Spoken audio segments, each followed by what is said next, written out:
هیچی بدتر از عذاب وجدان نیست که یه روزی بیاد سراغت. هیچی بدتر از حسرت گذشته نیست، اینو بدونی. هیچی بدتر از این نیست که یک روزی به یه نقطه‌ای برسی که حسرت بخوری به این روزت ولی نتونی کاری بکنی. این یعنی پایان زندگی حرفت. زندگی این نیست که نفس بکشم برم اینور برم اونور. زندگی میدونی یعنی چی؟ یعنی حسرت چیزهایی که میتونستم داشته باشم ولی الان ندارم.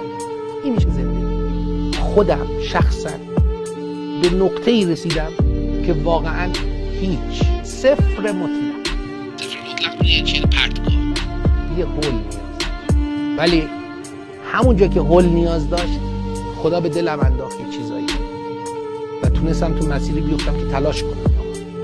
شما اگر تلاش کنی شک نکن بهترین بشی. شک نکن. تو اگر میخوای بهترین بشی 2 تا چیز مد نظر باشه: احترام پدر مادر، صداقت در کار و اعمال. خدا برات میسازه.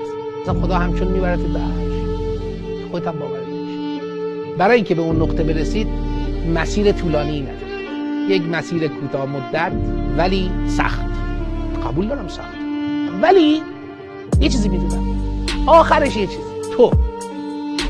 تو باید امسال بهترین بشی.